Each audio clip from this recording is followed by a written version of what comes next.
Muy buenos días, estamos miércoles 27 de enero 2021. Este es el curso Geografía y Realidad Nacional, sección CO 622G. Adelante con las exposiciones. Equipo E con el señor Martínez, que es el vocero para hoy. Ya tiene que estar presentando el señor Martínez. Ya deben estar listos ya. Todos, ¿no? Para que pase de una vez. Bien, señor Martínez, lance la presentación. Perfecto. Señor Martínez, tiene desde este momento 15 minutos. Sí, buenos días. Somos el grupo E y vamos a hablar sobre la evolución del Perú contemporáneo y el libro es de José Matos Mar. Muy bien. Alumno, por favor, encienda su cámara. A ver, disculpe.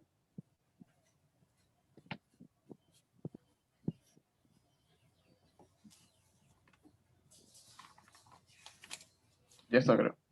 Muy bien, adelante. Ahora sí. Ya bueno. Vamos a hablar sobre la evolución del Perú contemporáneo, pero y las características de la población peruana presente. Vemos que los gobiernos, ¿no? Desde 1824 hasta la actualidad no han buscado una igualdad social y política, ¿no? Y esto ha conllevado un centralismo en la parte de Lima y dejando de lado a la población rural. Así que vamos a ver, nos planteamos, ¿no? Cuáles son los factores que han intervenido en el desarrollo de la sociedad peruana actual.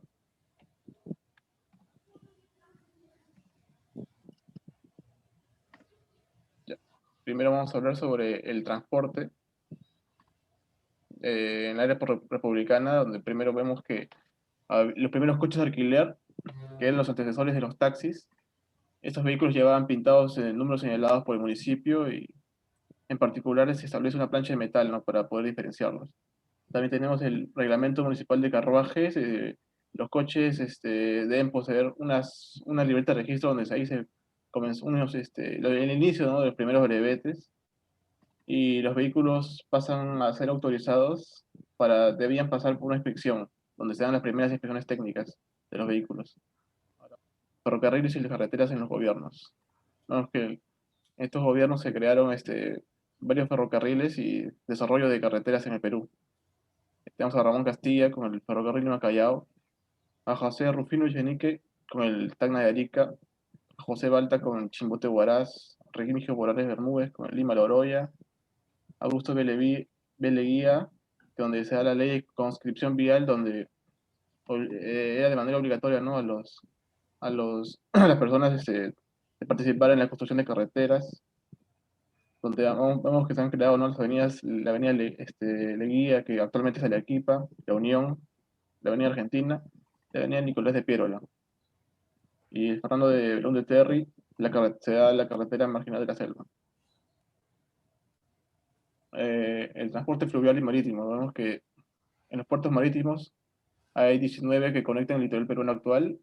Vemos en el norte tenemos, por ejemplo, Ayayo, Salaberry, Chimbote. En el centro tenemos a Supe, Huancayo, Supe, Huacho, Callao, Cerro Azul. Y en el sur tenemos al General San Martín, Martani e Hilo. También en puertos fluviales, que también se les llama las carreteras del Perú, que es importante en el comercio y transporte. Tenemos a Iquitos, Yurimaguas, en Loreto, Pucallpa en Ucayali, Puerto Maldonado en Madre de Dios, Tocache Nuevo, Juanjuy y Bellavista en San Martín. También tenemos los puertos lacustres, ¿no? que se dan generalmente en todo el lago Titicaca, donde es de uso comercial, ¿no? Y para el transporte. Bueno, también tenemos unos navíos, ¿no? Icónicos de la historia del Perú, que tenemos acá los caballitos de Totora, que eran una técnica milenaria, ¿no? De la costa peruana, por la cultura peruana, la cultura mochica, si bien no me equivoco. Tenemos uno de las carabelas españolas y buques mercantes que actualmente se usan para el comercio mundial. Bueno, en la evolución del sector aéreo peruano tenemos, ¿no? Un informe del 2011 al 2016, donde la evolución de la oferta aérea y hotelera se ha incrementado un 42%. Y la tecnología de información, de comunicación, A partir de las leyes, ¿no? De regulaciones entre el 93 y el 94 se dan tres leyes, que son la Ley de Promoción de Inversión Privada en el sector telecomunicaciones, la Ley General de Telecomunicaciones y la ley para desmonopolizar estos servicios públicos. A su vez, también se crea en paralelo un organismo regulador de las telecomunicaciones se crea Opsitel, con la misión de regular y supervisar la marcha del mercado de telecomunicaciones en el país. Bueno, en los estados de derecho, ¿no? que se dividen en dos componentes, el derecho, ¿no? Que es un conjunto de normas, y el Estado como una forma de organización política, donde este Estado de Derecho surge, ¿no? En oposición al Estado absolutista que se veía dando, ¿no? En Europa. Y bueno, con esta aparición del Estado de Derechos no se parece la división de los poderes que están el Poder Legislativo, el Poder Judicial y el Poder Ejecutivo, ¿no? Estos poderes anteriormente los tenía eh, el rey, ¿no? Y con esta aparición se dividió los poderes. Bueno, tenemos acá la inclusión social. Desde 1960, el Perú era una sociedad dual, ¿no? Porque el Perú se estaba dividido en dos. Se puede decir que, ¿no? El Perú, el Perú oficial y el Perú marginado, ¿no? El oficial eran los pobladores que vivían en la ciudad. Vemos, ¿no? Que predominan relaciones serviles asimétricas en el campo agrario andino entre terratenientes y campesinos y coexistían con un sector capitalista agrominero. Bueno, esto ¿no? Se da desde 1960. Y bueno, y luego a partir de 1970 hasta el 2012, ¿no? Supuestamente dice que hay una disminución de desigualdad. Y esto se mide con un coeficiente, que es el coeficiente de Gini, que entre los años 50 y 70 era de 0,62, que esto era la consecuencia, ¿no? Del predominio de las relaciones serviles, el abandono del sector agrario tradicional y de marginación política, ¿no? De los analfabetos. Bueno, y luego actualmente, ¿no? Este coeficiente se disminuyó a 0,42 debido a las reformas agrarias que se han creado, a la expansión de los servicios de salud y seguridad y a la expansión de la educación pública. También a la descentralización administrativa del Estado, ¿no? El Estado le da presupuesto a las demás regiones para poder mejorar todos los ámbitos de su región.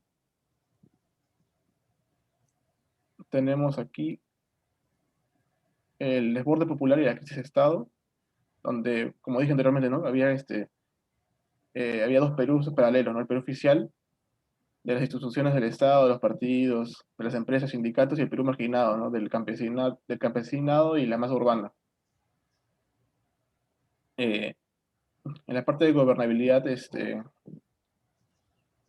que la conquista del Imperio Incaico dividió a la sociedad peruana en dos, que eran los derrotados y los triunfadores, ¿no? Y los problemas más mediáticos vinculados a la gobernabilidad se remontan a una errática política macroeconómica y la aplicación de medidas populistas y heterodoxas, que estos empujaron a un colapso de la economía.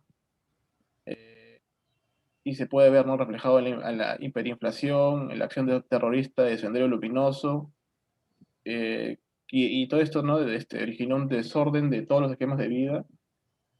Además, de esto, la inversión privada, ¿no? Se disminuyó, la inversión pública también, y hubo un aislamiento de la comunidad financiera internacional. Bueno, y la parte de seguridad tenemos que para un desarrollo sostenido se necesitan los factores estructurales, ¿no? Las migraciones, el desempleo y la desocupación. Bueno, acá vamos a hablar sobre las características de la población peruana presente. Vamos a hablar sobre las etnias, ya que el Perú es un país diverso, ¿no? Y tenemos muchas etnias que siempre son olvidadas, ¿no? Por parte de nuestra población. Forman parte, ¿no? De nuestra identidad nacional, cultural. Bueno, tenemos acá la población mestiza, ¿no? Que es el 47% de la población, unos 13,7 millones aproximadamente. Tenemos acá la población indígena, ¿no? Grupos étnicos quechuas, que hay 3,3 360.000 habitantes y se concentra mayormente en Cusco, luego seguidamente en Lima y la región de Puno. Tenemos a los grupos étnicos aymaras, donde hay aproximadamente unos 400.000 hablantes, y la región de Puno concentra la mayor cantidad. Tenemos a los grupos étnicos, los arawaks, hay unos 67.000 habitantes de la lengua yánica en la selva central.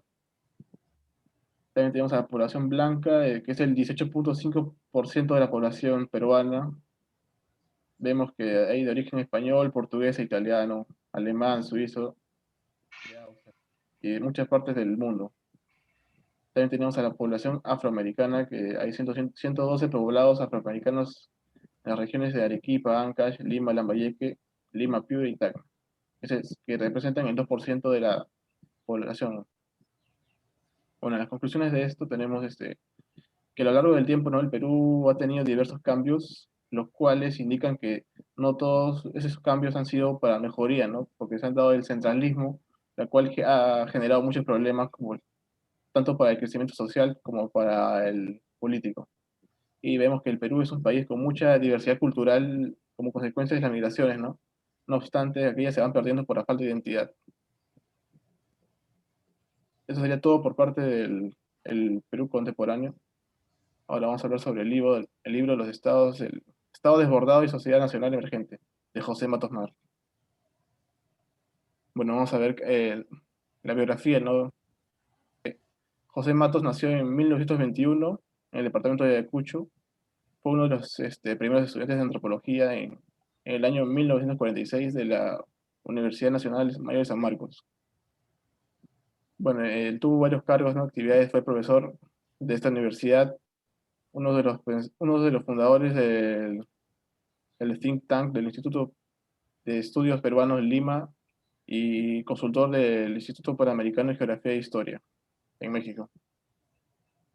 Vamos a hablar sobre el capítulo 1 que dice el derrumbe del orden tradicional sin industrialización.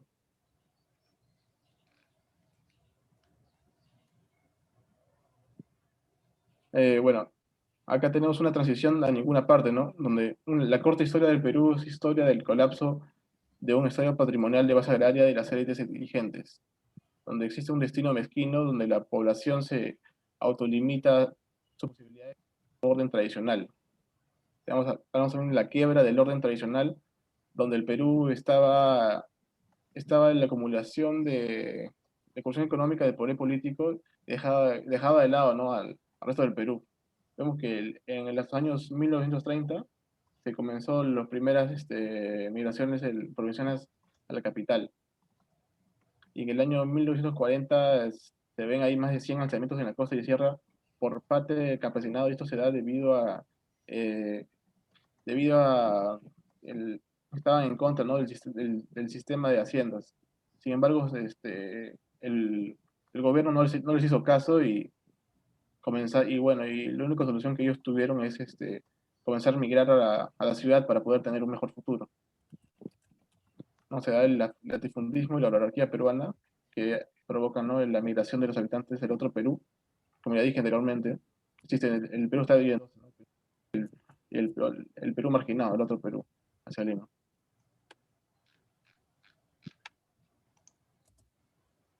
Bueno, y acá dice el desconocer el legado de los 115 siglos de desarrollo autónomo, ¿no? Vemos que la región serrana fue el eje organizador del Tahuantinsuyo.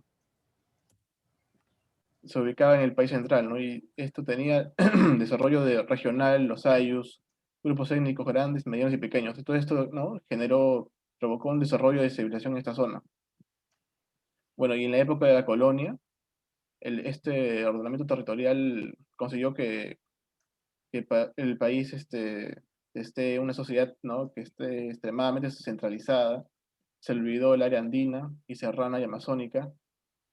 Se renunció a la integración del espacio peruano y se renunció a una auténtica sociedad nacional, andina, multilingüe y multiétnica.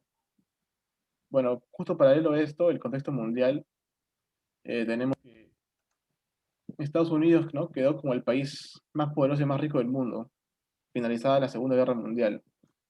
hubo un proceso de urbanización que alteró el ordenamiento territorial del mundo. Vemos, ¿no? Una carrera tecnológica y científica por usar energía atómica. Vemos en Alemania, la URSS, Estados Unidos, donde Estados Unidos fue el que ganó esta carrera tecnológica, ya que lanzó, ¿no?, bombas atómicas a Japón, como ya todos conocemos esa parte de la historia. También tenemos luego de las guerras, ¿no? Tenemos el avance tecnológico en los tiempos de paz, donde se crearon medicinas para curar las heridas de guerra, se produjeron alimentos nutritivos y fácil transporte, y se da la revolución de los radiotransitores y también la revolución de Blue Jean. En el Perú se estimuló, ¿no?, la migración, provocando el aumento poblacional incontrolable en la capital a lo largo de los años. Señor Martínez, concluyó su tiempo. Sí, que no. Víctor, dale un poquito de tiempo para la conclusión del libro. Ya vaya a la conclusión, por favor, directamente. Tiene 1 minuto. Bueno, ya. Bueno, los avances tecnológicos, ¿no?, se disfrutan más en la ciudad que en otras partes del país. La gran migración se dio en el siglo XX, ¿no? Y hasta ahora continúa en la actualidad, pero ya de manera menor, ¿no? No tan intensa como se dio en esos tiempos. El Perú también concentra, ¿no?, la acumulación económica y política de capital, que se convierte en un país muy centralizado. Esas serían las conclusiones.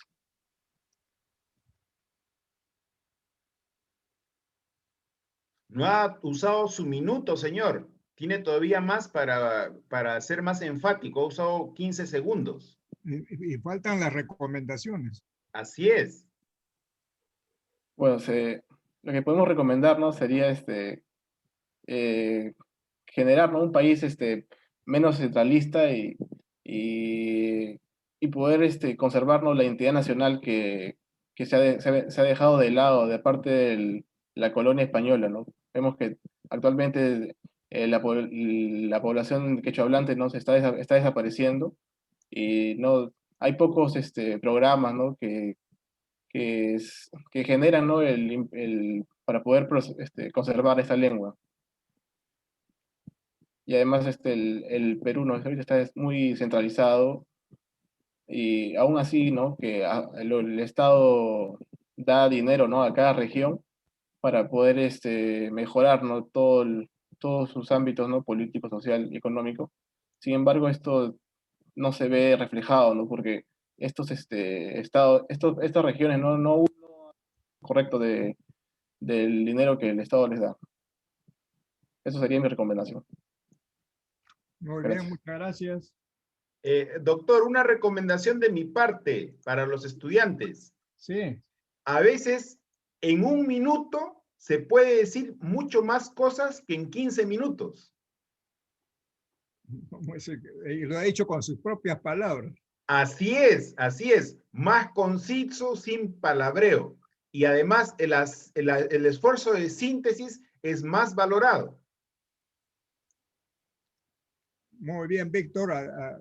El siguiente equipo, el equipo F, creo, Juan Pasache.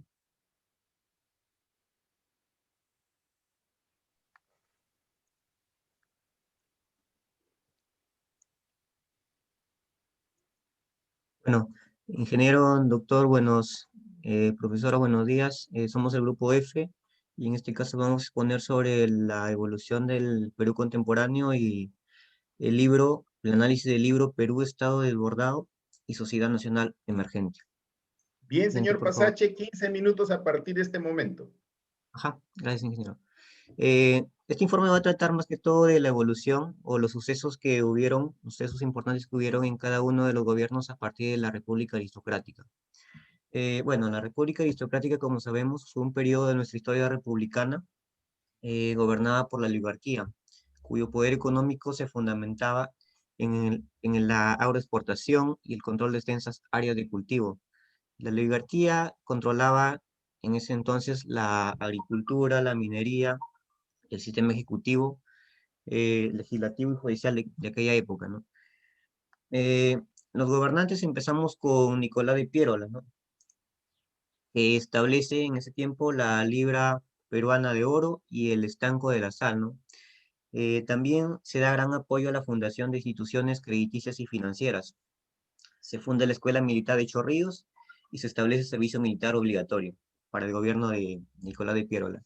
Con el gobierno de Nicolás de López de Romaña, se estimuló de inversión norteamericana, ¿no? Con la minera de aquel entonces, ¿no? El Cerro de Pasco Mining Company. También se inició la construcción del ferrocarril La Oroya-Cerro de Pasco y se rompió relaciones diplomáticas con Chile. Con Manuel de Candamo, bueno, él tuvo un periodo corto debido a que enfermó y falleció, ¿no? Pero él propuso proyectos como la construcción de ferrocarriles también. Mm, con José Pardo y Barreda, ¿no? Se produce la gran movilización social de obreros con la Federación de Panaderos Estrella del Perú. Se crean escuelas nocturnas, se inicia la construcción del ferrocarril La Oroya-Huancayo y se construye la Cripta de los Héroes. En el primer gobierno de Augusto Beleguía se promulgó la Ley de Accidentes de Trabajo y luego le sucede Guillermo Billinghurst. Eh, bueno, con él se consiguen las 8 horas de jornada laboral, ¿no? Para los trabajadores del muelle de Callao se reglamentó el derecho a la huelga. Bueno, y ante las olas de huelgas, los civilistas optaron por el golpe de Estado con Óscar Benavides, ¿no? Que gobernó de 1914 a 1915, un periodo muy corto.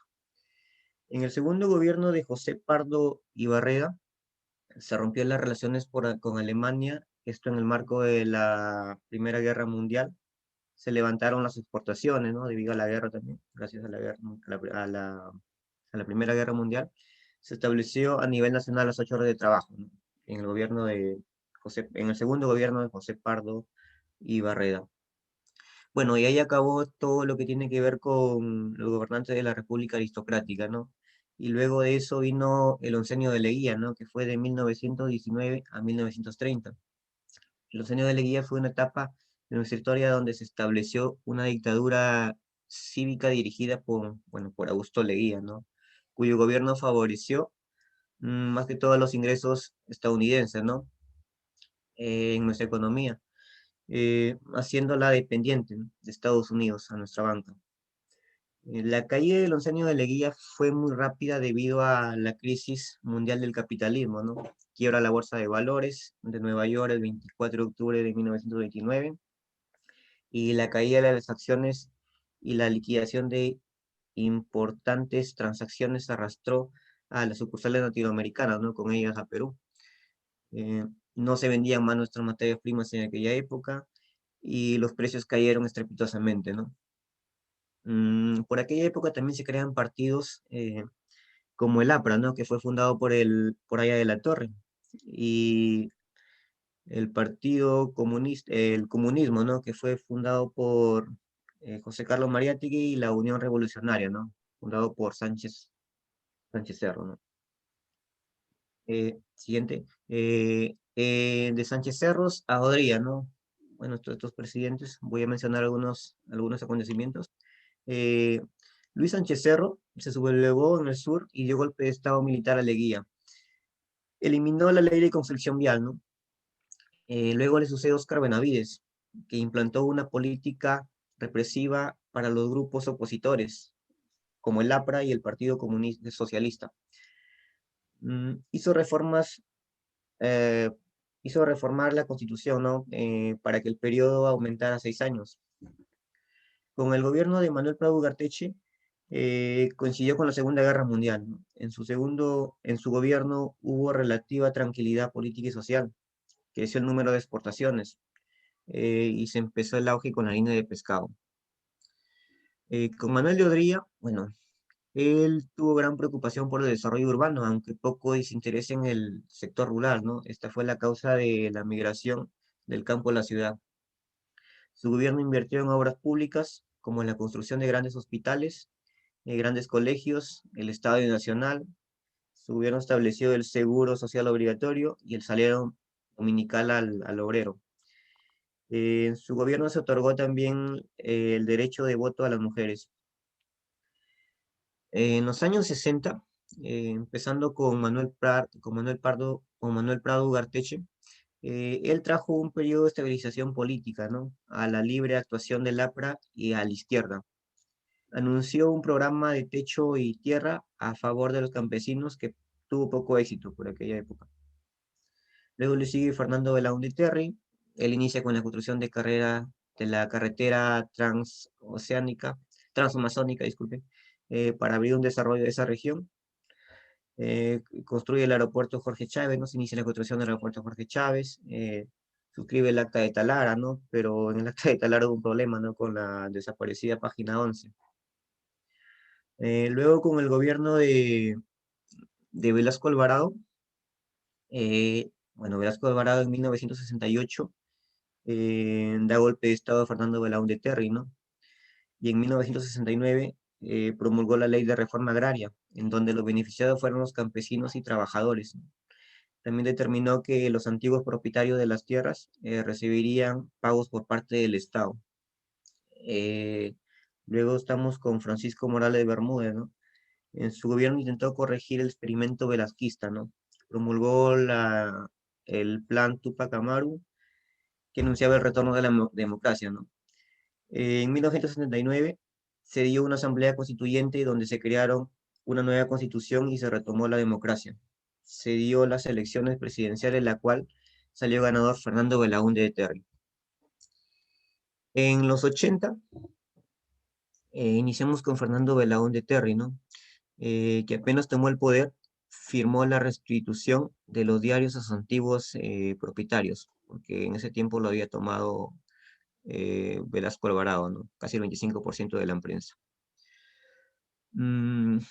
Bueno, el 28 de enero el 28 de enero al 2 de febrero del 81 se produce un conflicto con Ecuador en la cordillera del Cóndor. El conflicto fue ocasionado porque Ecuador puso nombres ecuatorianos a partes del Perú, ¿no? Como por ejemplo el falso Paquilla, ¿no? Eh, en este entonces también aparece Sendero Luminoso, con su líder Abimael Guzmán, y el MRTA, ¿no? Con Víctor Apolay Campos como líder. Luego sigue Alan García, desde 1985 a 1990, ¿no?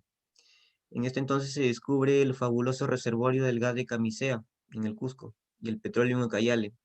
Se promueve la ley de estatización de la banca, lo cual ocasiona la protesta de los financistas y banqueros. El movimiento subversivo incrementa en el Perú, ocasionando muchas muertes y desapariciones. Bueno, y en el aspecto económico se produce la hiperinflación, que elevó los precios de los productos en todas sus variantes, ¿no? La moneda pierde su valor y el poder adquisitivo es alarmante. Eh, en los años 90, ¿no? En los años 90 inicia el gobierno con Alberto Fujimori, ¿no? Por golpe de Estado. Él disuelve el Congreso, la población aprueba una nueva constitución de 1993, ¿no? En julio de 1992 se logró la captura de Víctor Polay Campos, líder del MRTA, y el 12 de septiembre de 1992 encontraron y arrestaron a Abimael Guzmán, ¿no? En su segundo gobierno de Fujimori, eh, bueno, Fujimori se le acusaba, ¿no? Ya desde 1992, se le acusa por la intervención en los canales de televisión y los periódicos, ¿no? Para obtener apoyo de estos en su gobierno y ocultar algunos actos de corrupción, ¿no?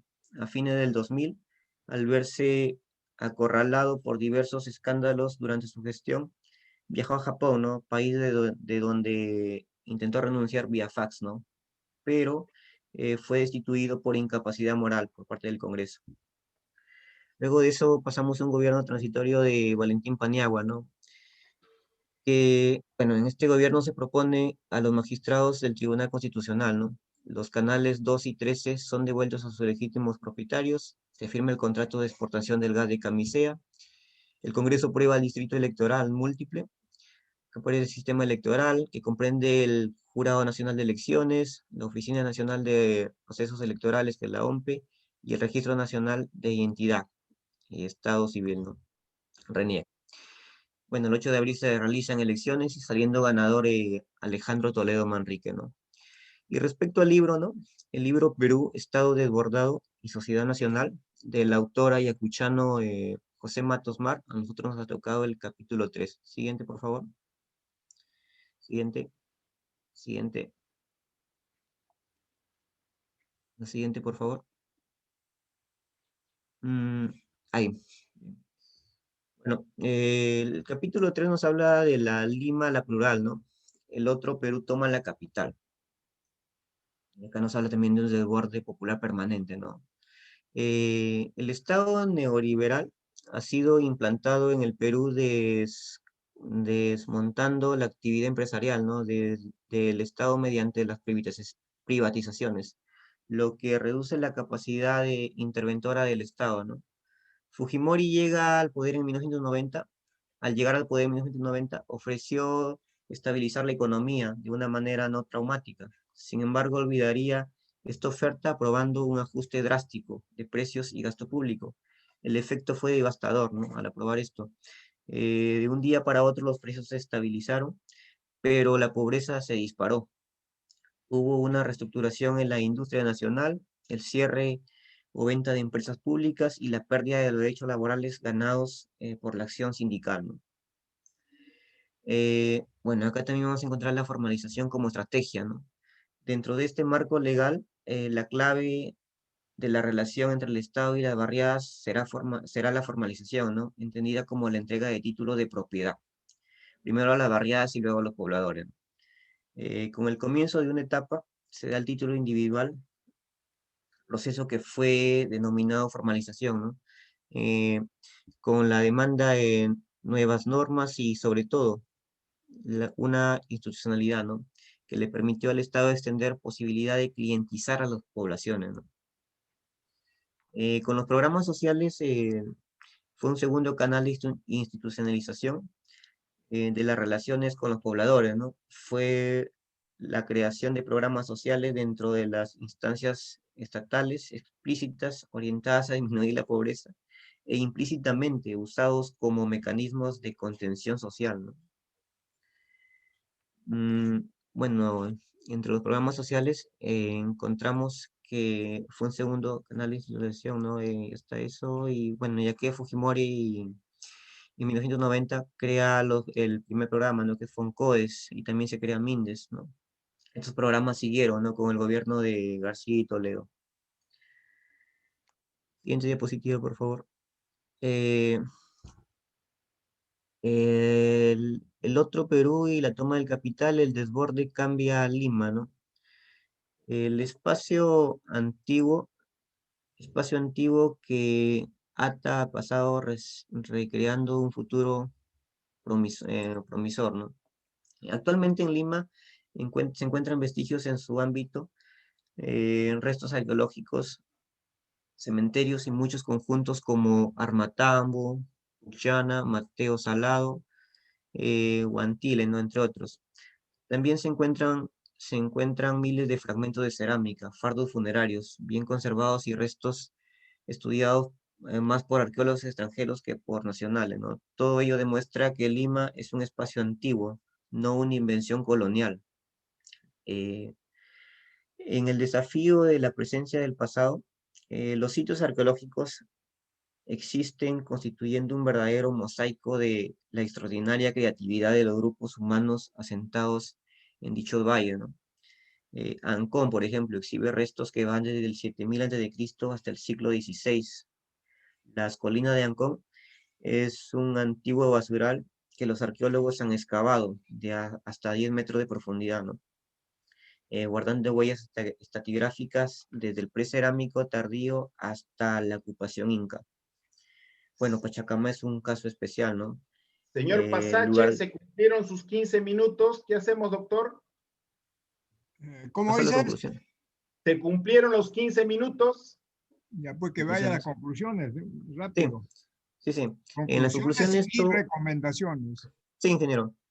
Bueno, en las conclusiones todos los gobiernos han buscado utilizar la titulación, ¿no? Por medio de negociar con los pobladores, para confinar así un espacio político ganado por esto, ¿no?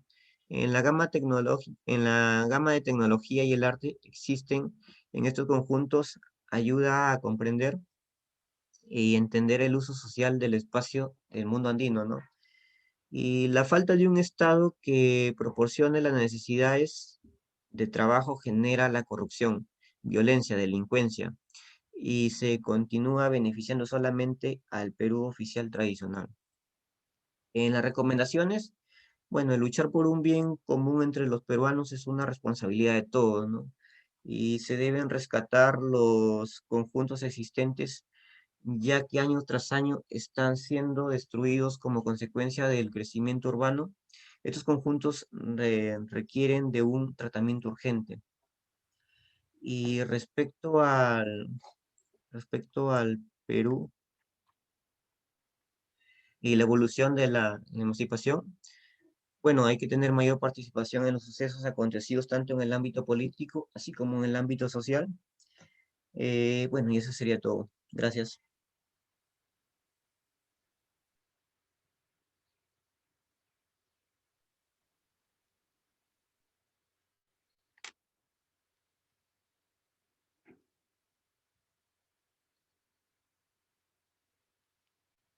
El siguiente equipo H, la señorita Garfias, alumna Garfias. Sí, profesor, buenos días. Mi compañero ahorita me va a ayudar para compartir la pantalla. Ya deben tener la presentación, su compañero, entre ustedes hay el chat para que esté presente ya. Y cuando termine el otro caballero, solamente se comparte la pantalla y listo. Por favor. Sí, profesor, en un ratito ahorita lo voy a compartir. Disculpe, señorita, por usted. El mensaje va para todos.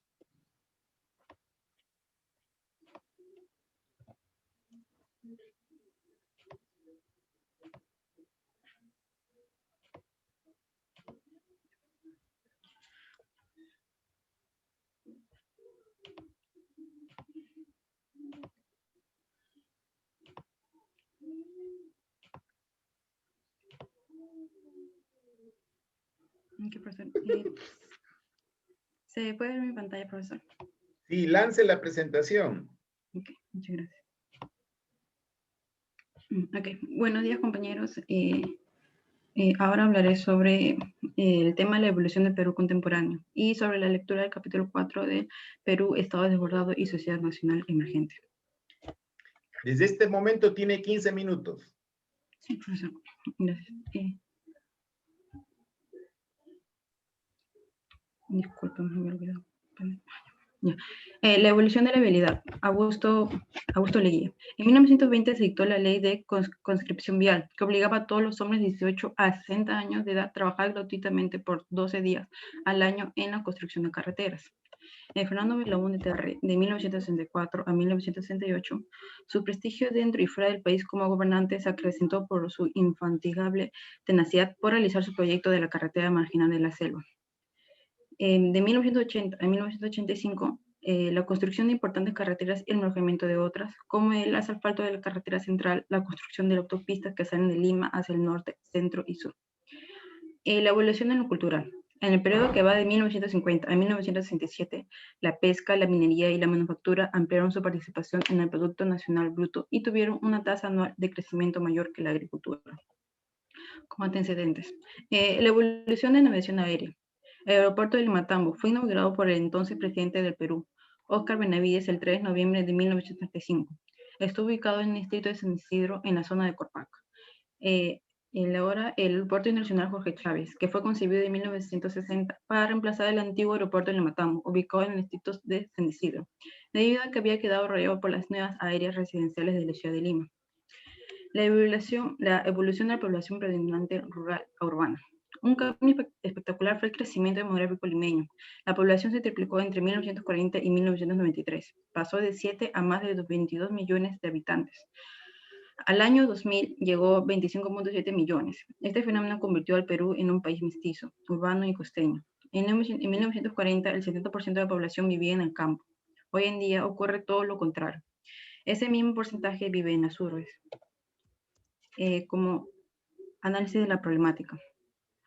La evolución del Perú contemporáneo data desde una evolución cultural, la cual específicamente es el paso de lo rural a la ciudad, en el momento en el que la agricultura de la sierra empieza a tener menos peso, desarrollándose otras actividades que impulsaron el desarrollo.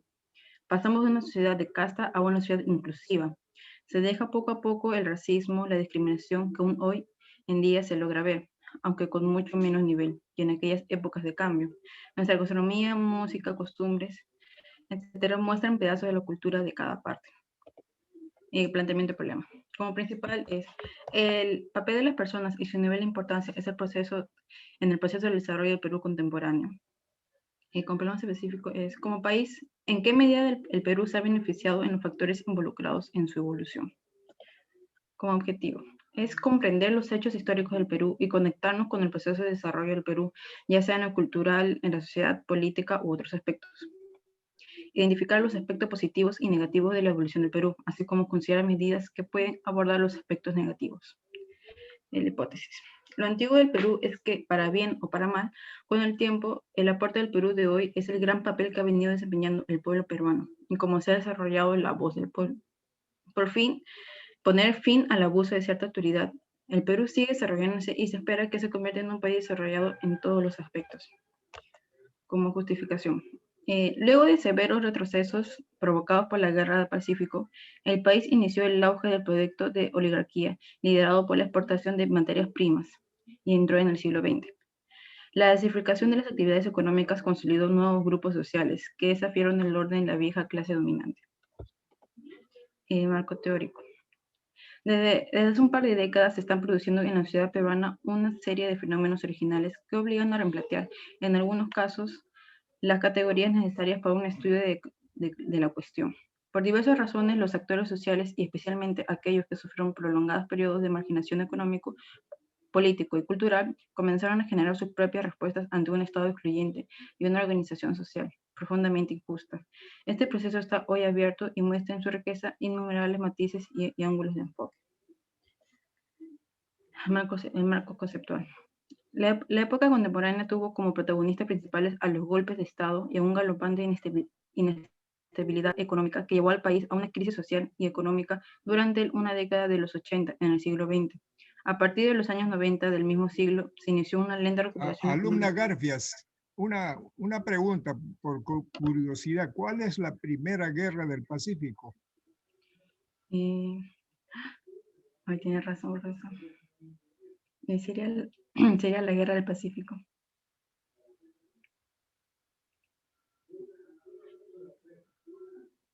Disculpe, por la falla.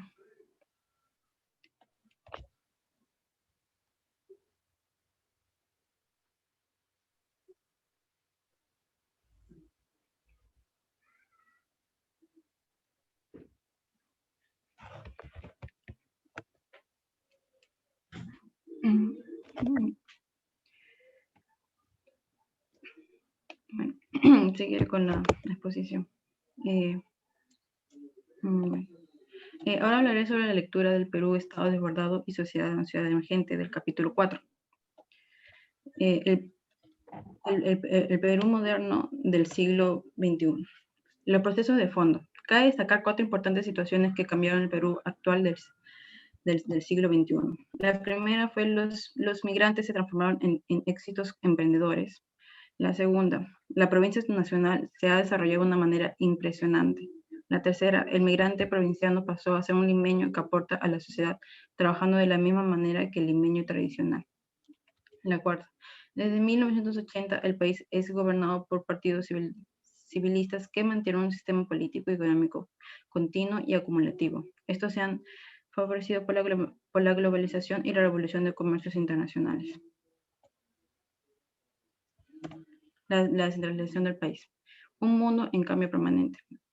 El autor menciona la Guerra Fría y cómo se culminó tuvo un enorme impacto en el orden mundial, imponiendo el capitalismo en todo el mundo, por medio del Banco Mundial o el Consenso de Washington, en los cuales hacen a Estados Unidos soberano económicamente, hablando superando a su predecesor Inglaterra, y despojando el poder de decisión en los diferentes estados afectados, creando un ambiente de comercio con sus reglas y el capitalismo sobre todo. Sociedades nacionales y nuevos bloques de emergencia. Con el anterior mencionado fin de la Guerra Fría, varios países fueron beneficiados con ello, para posteriormente agruparse formando sociedades y nuevos bloques emergentes, como la Unión Europea, la cual agrupa 27 países, llevando así una globalización acelerada del planeta, pero sectorial con grupos de poder marcados, todo ello a pesar de mantener a Estados Unidos en la cabeza en tecnología y economía. En la educación peruana al nuevo contexto mundial. Todos estos cambios a nivel mundial afectaron en gran medida a nuestro país, en cuanto a aspectos fundamentales y afectando al sector minero, pues la demanda internacional de las materias primas repuntó de nuevo, además de que se dejó ingresar capital extranjero en la bolsa, dándoles gran poder de esta forma. Pero lo más triste es que con todo este movimiento de grandes masas de dinero, la cantidad de empleos dignos no aumentó y gran parte de la población aún vivía de manera precaria, demostrando así la gran desventaja de todo esto, la cual era la mala distribución de los recursos y el dinero, habiendo así una gran brecha entre la población y la separación aún mayor de los estratos sociales. Y la descentralización del país. Existen tres sucesos que ocurrieron en 70 años, dos intentos estructurales, la reforma agraria de 1969 y el proceso de descentralización iniciado en 2002. La reforma agraria de 1969 fue favorable porque acabó con la oligarquía terrateniente y canceló toda una época histórica de aprobio, pero fue desfavorable porque el campesino no pudo ser el dueño. El proceso de descentralización se ha convertido en una ruta para organizar un emergente Perú regionalizado. Propicia un nuevo ordenamiento territorial del país y organiza el funcionamiento de 3 estamentos de gobierno, nacional, regional y local, para lograr el desarrollo integral de la sociedad nacional en concordancia con la realidad del país y la participación de toda la población peruana. Es otra de las ganancias del desborde popular. El encuentro del desborde popular con la globalización y la descentralización. El autor menciona la Guerra Fría la convergencia, la globalización, el desborde y la centralización cubrió la etapa final de la historia corta del Perú moderno entre 1990 y 2010, siendo esta la etapa en la que se consolida la nueva sociedad nacional, como resultado de la confluencia de estos grandes procesos que subyugan al Estado y ejercen una doble precisión estructural sobre este. Esta nueva distribución demográfica espacial superpuesta a la fisonomía dibujada por la economía permite perfilar el nuevo mapa de la sociedad, de la actual sociedad peruana. El cúspide encontramos en los representantes de la capital tradicional con base en las finanzas, el boom de las privatizaciones y la explotación minera energéticas, integrando el círculo de mayor influencia en el Perú oficial. El segundo nivel se encuentra en presente la creciente y nueva clase media, compartiendo posiciones con los trabajadores estables de la empresa formal y el Estado, con los pequeños empresarios y emprendedores de éxito en el comercio de los servicios. Y por último, el tercer escalón de subsistencia están los campesinos serranos y selváticos, los desempleados urbanos que se encuentran en pobreza extrema. Okay, pues, muchas gracias. Con eso terminaría la exposición.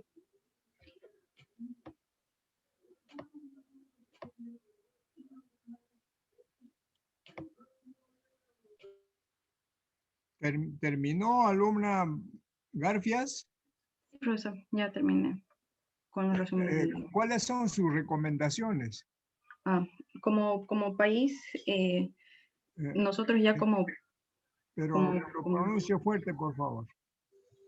Ok, como país, como peruanos que somos nosotros, saber mucho sobre el pasado, sobre lo que pasó, estar bien informados sobre ello y así poder tener un mejor país, tanto con la tecnología y siempre respetando a los demás, respetando a las personas que vienen de otras regiones. Y sobre la descentralización, ayudar mucho a esas personas que vienen a emigrar acá al país. Siempre darles su apoyo y también para ellos, y también nosotros como peruanos, ir a otras regiones también a ayudar y también hacer muchos más proyectos. Gracias, profesor. Señorita Garfias, disculpe, todavía tiene algunos minutos para displayarse. Yo le quisiera hacer una pregunta. Sí, profesor. Usted como joven estudiante, ¿cómo ve la situación de género en la comunidad universitaria? Bueno, ahora que estamos virtual, pero en lo presencial, ¿cómo usted ve situación de género y cómo lo relaciona con lo que usted ha trabajado en estos momentos en sus informes. Bueno, cuando yo ingresé a la universidad, sí, muchos me decían, ¿no? Muchos me decían que para ingeniería va a haber pocas mujeres, y muchos también se juegan, ¿no? Que las mujeres de ingeniería son tipo que nos igualan como si fuéramos hombres, en algunas ocasiones, no todos.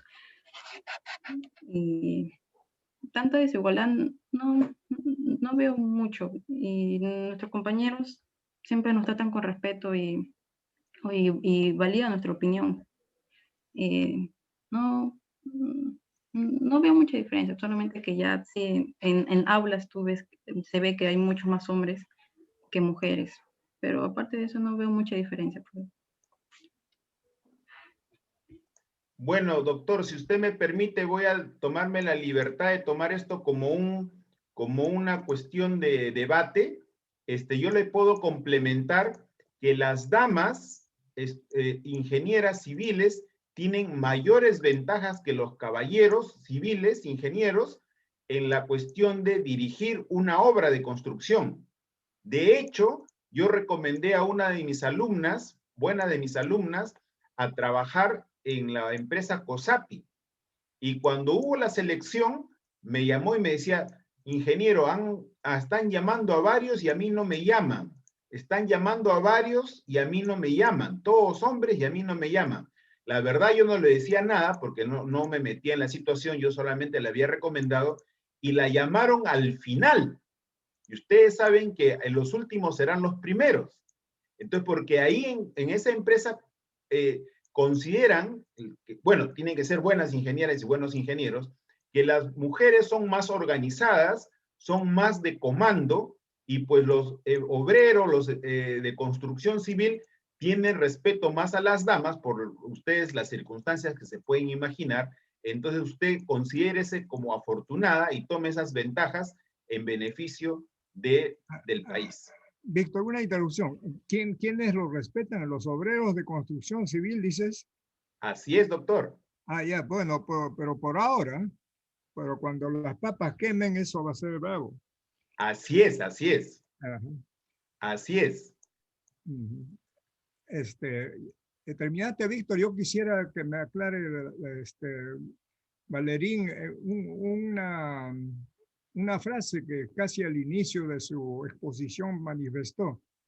El Perú, pese a quien le pese, algo así, ha avanzado. Algo así mencionaste, Valerín. Sí, profesor. ¿Puedes explicar qué significa eso?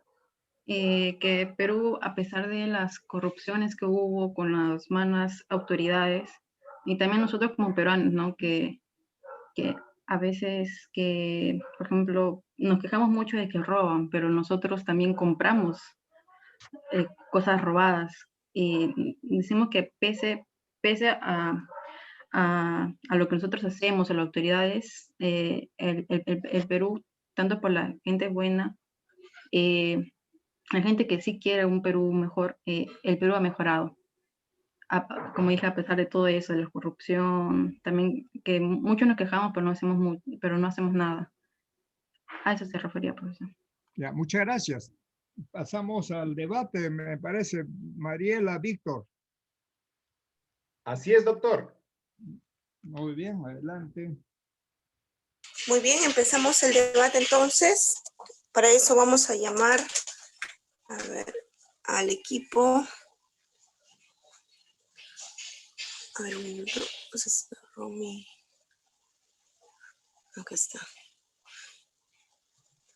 Para el debate, primero con el equipo E, que ha sido el primero en sustentar, llamamos al equipo C, a la señorita Badillo Chinchay, que haga las consultas respectivas según lo expuesto hacia el alumno Bombilla Caldas. Adelante, alumnos, enciendan sus cámaras, por favor. Señorita Badillo, ¿está presente? Sí, ahorita enciendo mi cámara. Muy bien. A ver, atentos alumnos, el debate es con cámara encendida, las sustentaciones también, y con ello es la calificación, ¿sí? Por favor, todos tienen que encender sus cámaras. Pasamos entonces a las consultas. Alumno Bombilla, ¿está presente? Muy bien. Ingeniera. Adelante, alumna Vadillo, la escuchamos. Ya, buenos días con todos. Mi pregunta es con respecto al Perú contemporáneo. El Perú se divide por fases y ahora nos encontramos en esta, y yo quisiera saber que de su exposición, de su investigación, qué es lo que más, o qué ha sido lo importante que ha llevado a que el Perú nos encontramos ahora como estamos, ¿no? ¿Qué es lo que más nos resalta?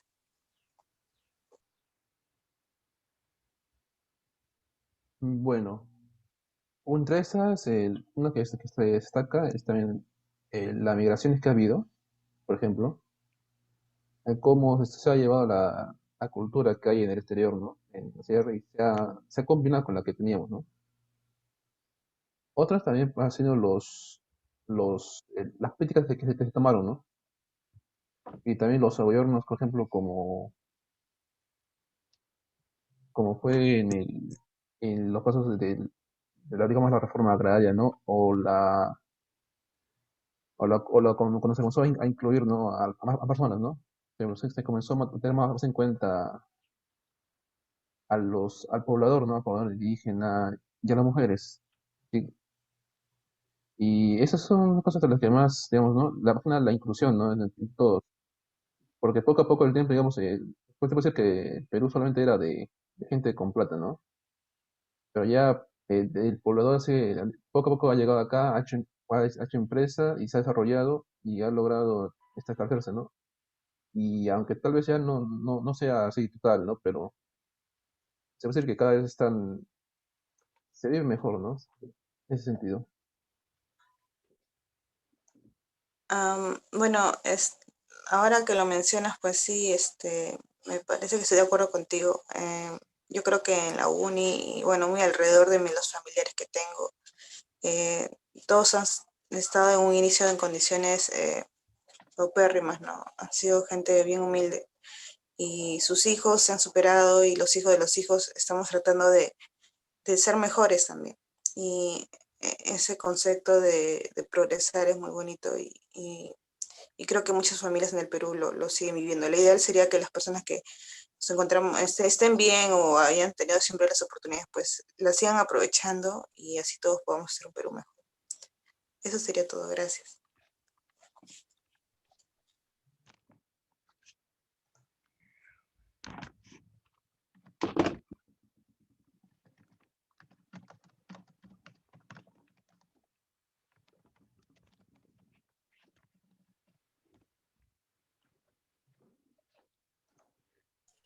Muy bien, pasamos entonces al debate. Ahora llamamos al alumno Escobedo Rodríguez hacia el alumno Chambi Quispe.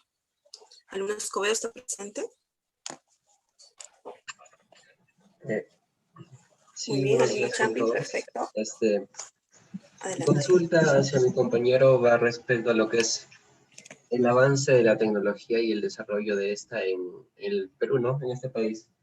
Yo quisiera mi consulta sería, ¿cuál cree que serían las medidas más adecuadas que el Estado debe de implementar en nuestro país para que se siga disminuyendo lo que es la brecha digital acá en el Perú? Al decir brecha digital me refiero a lo que es la desigualdad del acceso a las tecnologías, como son el Internet o las telecomunicaciones.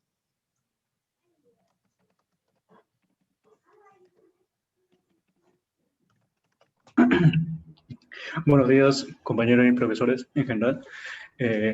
Bueno, con respecto a su pregunta, para disminuir la brecha digital, bueno, el Estado ha tomado algunas medidas que no fueron las más satisfactorias, como repartir tablets con acceso a Internet limitado, acceso limitado a Internet. No sé si recuerdan unos reportajes que fue anteriormente, de que algunos alumnos se quejaron ya que su acceso era limitado, es decir, que que una vez que se acaba ese pequeño, esa cantidad de megabytes, de manera que no tienen internet. Y bueno, esas medidas que tomó el Estado, bueno, fueron, o sea, paupérrimas, ¿no? Y con respecto para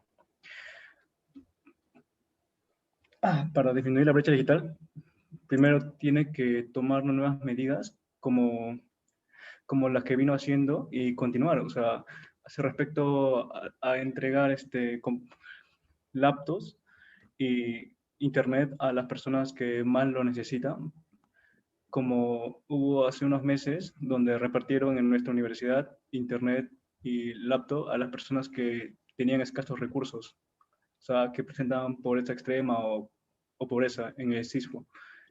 Y solo tendría que continuar esas medidas, pero a la vez tendría que darnos productos de calidad para que no sean, o sea, cualquier cosa que nos den, ¿no? Y que algo que funcione, algo que te sirva. Además, el Estado también debe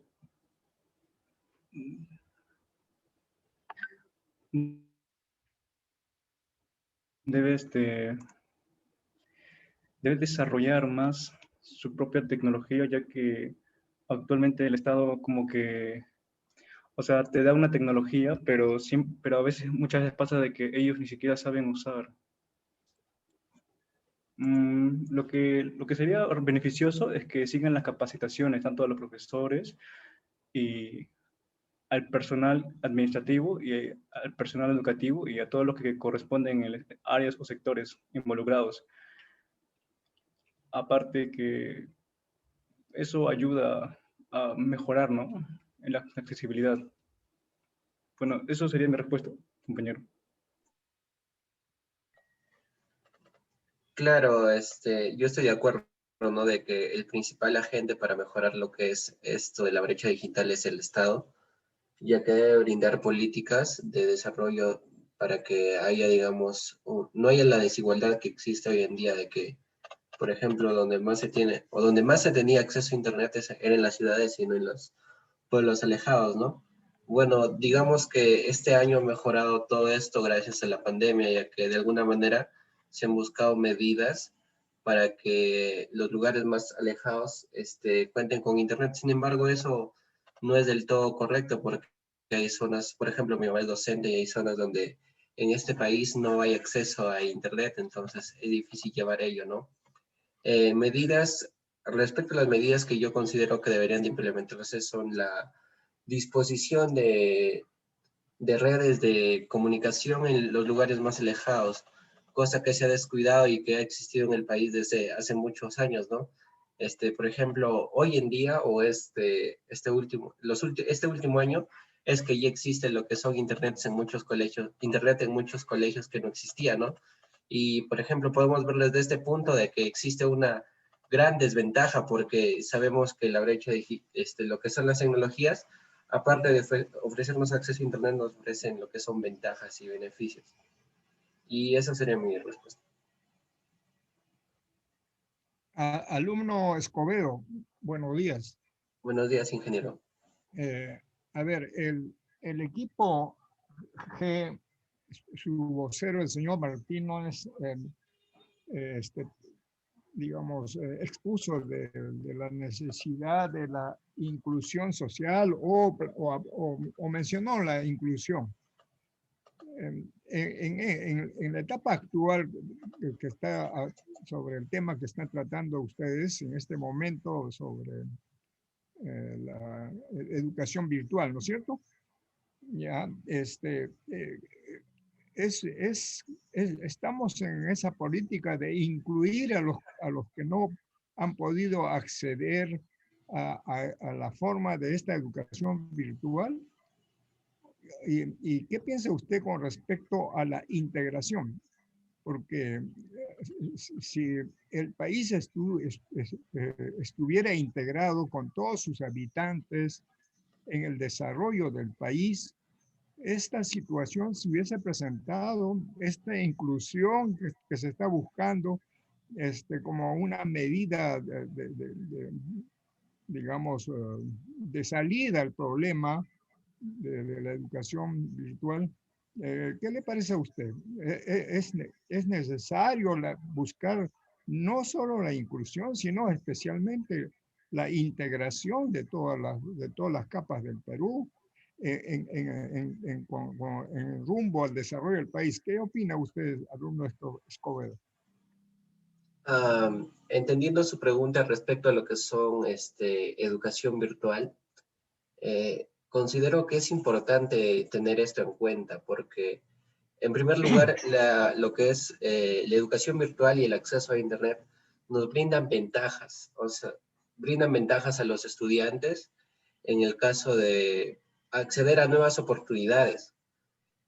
No obstante, en el país puede decirse que puede buscarse lo que son esa inclusión a lo que viene a ser la educación virtual. Sin embargo, existen limitaciones físicas como son, por ejemplo, redes de conexión. Nosotros podemos querer integrar el país a lo que llamamos educación virtual, pero pueden haber lugares en los cuales no hay acceso a ese Internet, ¿no? A esos servicios que necesitamos. Entonces, esas limitaciones físicas de alguna manera no nos van a permitir lograr ello. Por otra parte, es importante intentar o promover eso porque vivimos en un mundo globalizado. Entonces ya no podemos estar, digamos, estamos en desventaja ante otros países si es que no se implementa esto. Por ejemplo, ¿cómo es posible que en esta época contemporánea existan colegios en nuestro país donde no se tenía acceso a Internet? Eso es, digamos, ciertamente, comparándolo con otros países, representa una desventaja, ¿no? Digamos que de alguna manera el COVID ha apoyado a que se enfoque más el país en este tema y se reduzcan estos índices, porque hasta años anteriores el Perú sí se iba desarrollando en lo que es la digitalización. Sin embargo, su medida o su escala era paupérrima, pues, en comparación de otros países. Esa sería mi respuesta. Muchas gracias, alumno Escobedo. Continuamos, Mariela.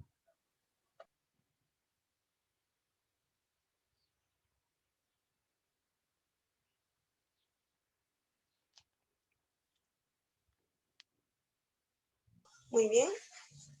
Bueno, pasamos entonces al siguiente debate. Llamamos al alumno Espinosa Ciña que haga las consultas respectivas hacia el alumno Mamani Mamani. Adelante, alumnos, enciendan sus cámaras. Buenos días, ingenieros y doctor. Buenos días, compañeros. Bueno, mi pregunta va más enfocada a lo que fue la crisis del Estado, ¿no? En el año 1970, la crisis económica. ¿Qué tuvo que ver eso relacionado con el desborde popular? ¿Influyó bastante eso? Y, bueno, sería una explicación breve, ¿no? Muy bien. Ok, a ver, a partir de 70 hubo muchos sucesos, ¿no? Que contribuyeron a justamente esto, popular. Tenemos la hiperinflación, tenemos un descontento, ¿no? En la educación, y esto fue la causa que utilizaron, ¿no? Los movimientos subversivos, ¿no? Como el luminoso y el MRTA. Todo esto fue en mayor medida, también soy en la capital, pero fue en mayor medida justamente en los sectores de provincia, ¿no? ¿Y esto por qué? Porque hubo ¿esto por qué? Porque había una clara brecha, ¿no? entre ciudad y provincia. Y también, a pesar de que ocurrían estos sucesos, también no se miraba, ¿no? Estos hechos, ¿no? Hasta cuando realmente empezó a también a ser parte de esos hechos de la ciudad, ¿no? O sea, esto llevó bastante tiempo, ¿no? Se originó en provincia, pero estos sucesos que ocurrían en provincia no se veían, ¿no? O sea, era otra realidad que se vivía en la ciudad. ¿Cuándo se dio importancia a esos sucesos, no? Por ejemplo, los movimientos subversivos y terroristas, cuando recién empezó a notarse estos hechos en la ciudad, ¿no? O sea, los atentados que empezaron a darse en la ciudad. Y esto es un claro ejemplo, ¿no? De cómo existía esta brecha, ¿no? Y cómo se fue formando, ¿no? Bueno, esa sería mi respuesta. Gracias. Muy de acuerdo con lo que dice mi compañero, y muy aparte que aclarar que esa brecha todavía sigue intacta, ¿no? Porque no se ha visto aún, es un claro ejemplo que el departamento de Lima está muy avanzado en cuanto a las otras provincias, ¿no? Que quizás ya no se observa la misma, como lo de antes, ¿no? Que es que antes venían más pueblos, sino que ahora en menor cantidad, pero igual sigue yendo personas, estudiantes, jóvenes que intentan conseguir aún más estudios, ¿no? Porque acá se sabe que en la ciudad de Lima es donde hay mejores cosas, mejores universidades, mejores hospitales y mejores oportunidades en cuanto a trabajo también. Y eso sería mi aporte. Gracias.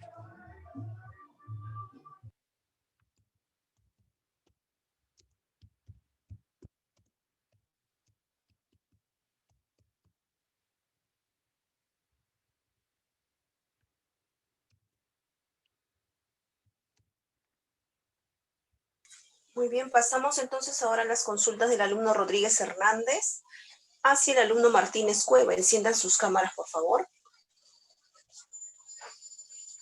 Muy bien, adelante. Hay un poco de huella. Ya bueno, mi pregunta va sobre todo sobre el tema de la inclusión social. En el Perú la inclusión social se ve reflejada o en el caso que no, ¿por qué se debe esto? Bueno, actualmente la inclusión social en el Perú, creo que se está implementando de manera paulatina, ¿no? Como podemos ver, ¿no? Ahora en el tiempo de COVID, para que la población pueda obtener una educación, se está implementando medidas, ¿no? Como por ejemplo la implementación de computadoras, ¿no? De internet a la población rural o a la población de pobreza que no tiene acceso a esto y no puede continuar con la educación. En otros aspectos, el, el gobierno, ¿no? Eh, hace ¿cómo se llama? Programas, ¿no? Para poder ayudar al- para poder ayudar a las poblaciones nuevas que se crean en las zonas aledañas del Perú, para poder implementar, ¿no? Los servicios de agua y de vivienda, pero aún así vemos que en gran parte, ¿no? De estos asentamientos humanos, estos carecen, ¿no? Yo creo que se está implementando, pero de manera paulatina, ¿no? Eso es lo que yo podría decir acerca de eso. Bueno, concuerdo con mi compañero porque, bueno, hasta el 2019, en el 2019 se hizo un ranking de la ADECO sobre la inclusión social y el Perú es uno de los países que ocupa el puesto 100, ¿no? Esto demuestra que anteriormente no se priorizaba el tema de la inclusión social y eso actualmente pasó factura en la pandemia. Y sí, hay como se llama un progreso, o sea, se está intentando mejorar en este aspecto de la inclusión social en nuestro país. Eso sería todo.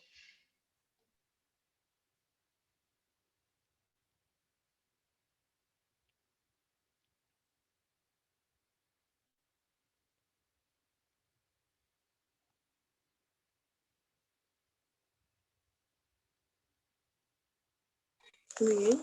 ¿Es todo, alumno?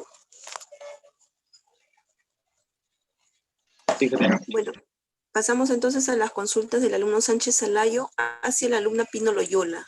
Adelante, alumnos, enciendan sus cámaras. Los escuchamos.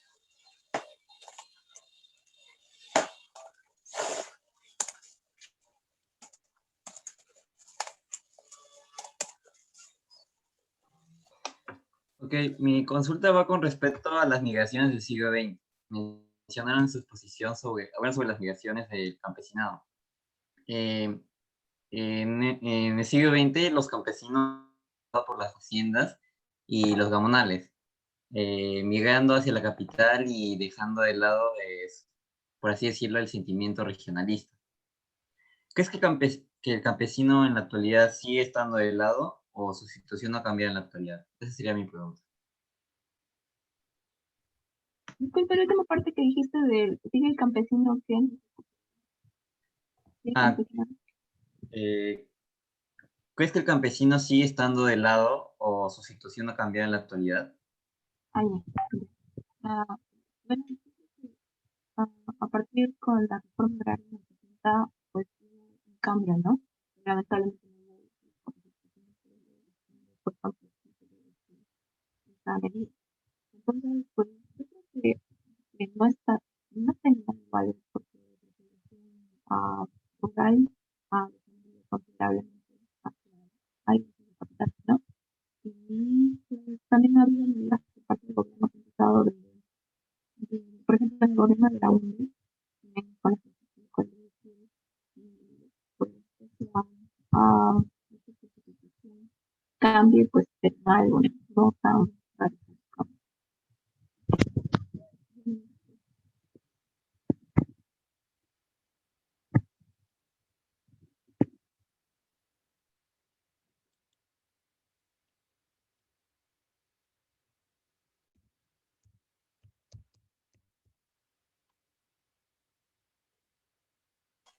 Muy bien, ¿qué opina Alumno Sánchez?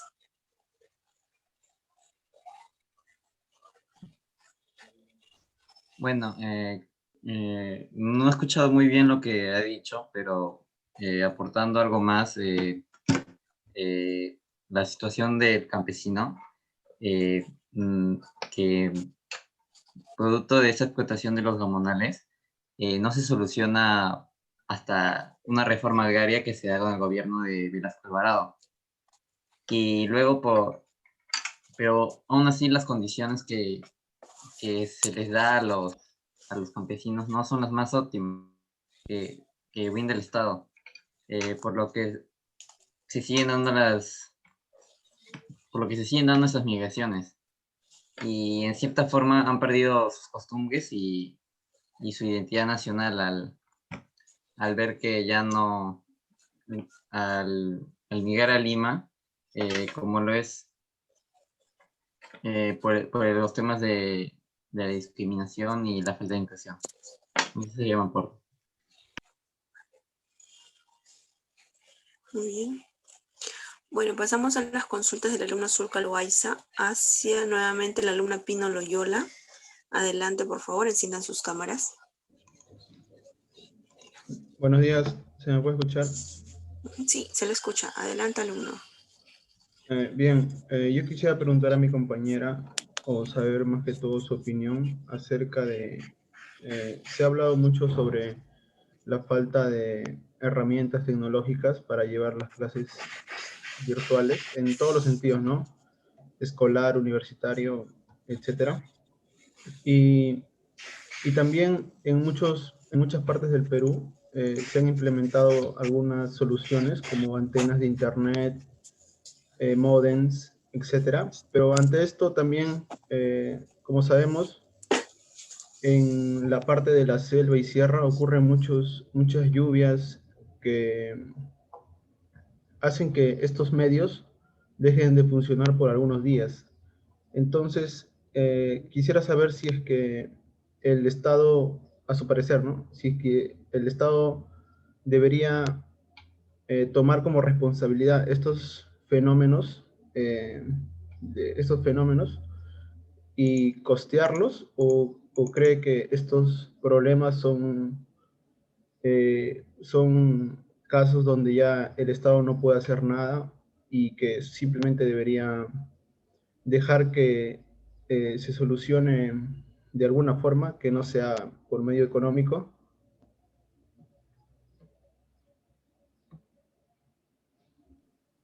Y respondiendo a la pregunta de mi compañero, pues la educación estatal pues viene parte del gobierno, ¿no? Y también estas medidas. Entonces, pues, disculpen, ¿se me escucha? Quisiera preguntar. Sí, la escucho. Ya, porque creo que en la anterior no se escuchó. Ya. Entonces, y pues que sí es responsabilidad del Estado, pero como usted mencionó, hay dificultades en la zona de la sierra y por las fallas de las antenas, ¿no? Pues es una dificultad que nadie, bueno, no se ha tenido prevista en realidad, ¿no? Pero ya debió haberse resuelto hace mucho tiempo, anticipadamente, esas medidas para que haya un alcance de la educación hacia los habitantes de esas zonas, ¿no? Pues, entonces ahí creo que tienen que implementar en la ingeniería en telecomunicaciones, reunir a los profesionales para que puedan realizar proyectos de, de mejoramiento de esas instalaciones, y haya acceso al internet, al pues a las radios, ¿no? Que algunos, por ejemplo, no tienen esos recursos, entonces recurren para tener un televisor, internet, entonces recurren a la radio.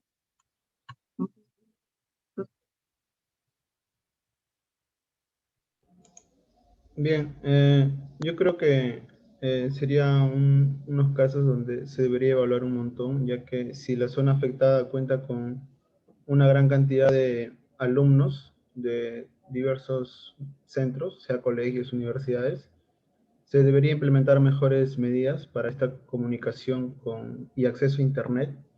Y en otros casos, creo que el Estado ya debería destinar esos medios a otras actividades como es la salud, ya que, como sabemos, se está tomando nuevas medidas de salud y para eso también eh, se necesitan medios económicos para solventar todos los gastos.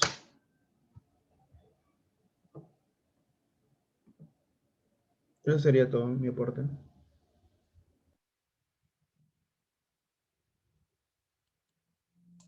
Muy bien. Pasamos ahora a las consultas con el equipo F. Para eso llamamos al equipo D. Que el alumno Anco Vilca haga las consultas respectivas según lo expuesto hacia el alumno Castillo Valderrama. Adelante, alumnos, enciendan sus cámaras, por favor.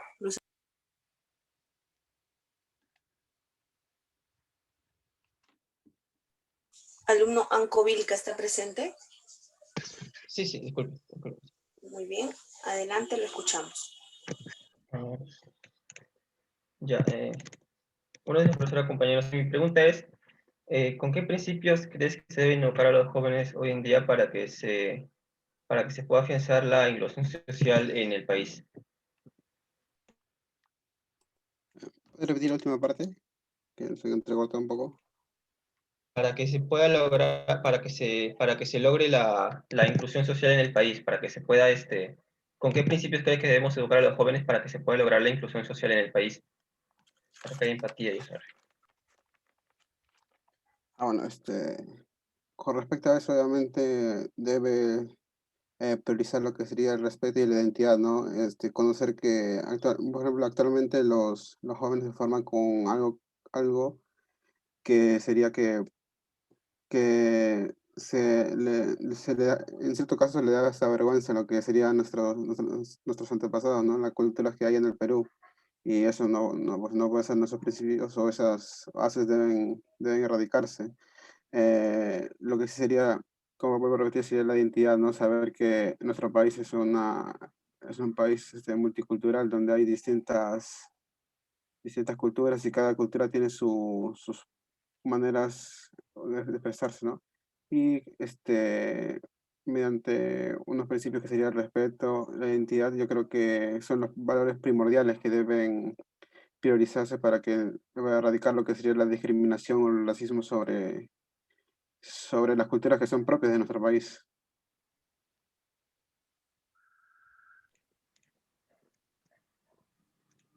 Muy bien, ¿qué Sí. opina su compañero? Sí, exacto. También creo que serán sobre todo los principios básicos, el respeto y más que todo el respeto, ¿no? Para evitarse cualquier tipo de discriminación. Y creo que eso se aprende desde casa, en colegios se afianza, pero más que todo desde casa, eso es vital. Ese es todo.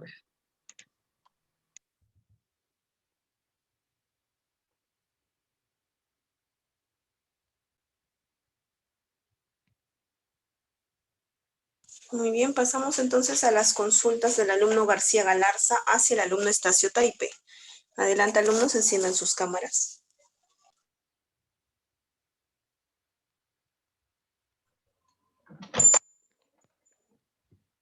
Buenos días, profesores, buenos días, compañeros. Bueno, mi consulta hacia el compañero sería, bueno, en estos días, bueno, en el Perú contemporáneo sabemos que hubo mucha inmigración, ¿no?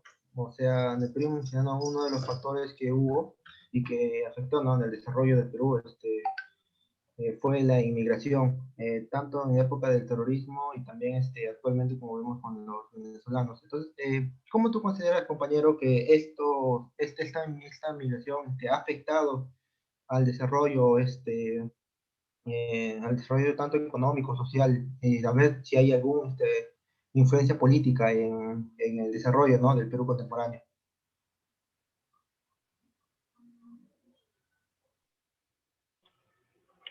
Bueno, en cuanto a la inmigración, yo pienso que al Perú, generalmente en el contexto contemporáneo, estamos viviendo la migración de los venezolanos hacia el Perú, mayormente, pero eso trae consigo también, ven, yo estoy en-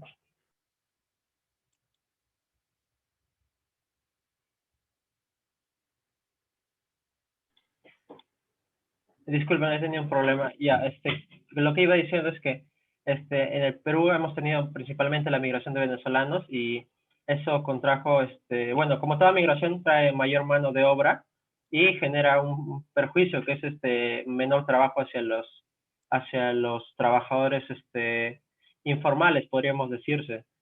Pero lo de malo también de la migración es que las personas generalmente, bueno, un poquito del contexto de Venezuela es que las personas allá no trabajaban, o sea, no sabían qué es lo que es trabajar. Ellos vivían aprovechando el boom del petróleo, que les generó muchos beneficios sin tener que trabajar mucho.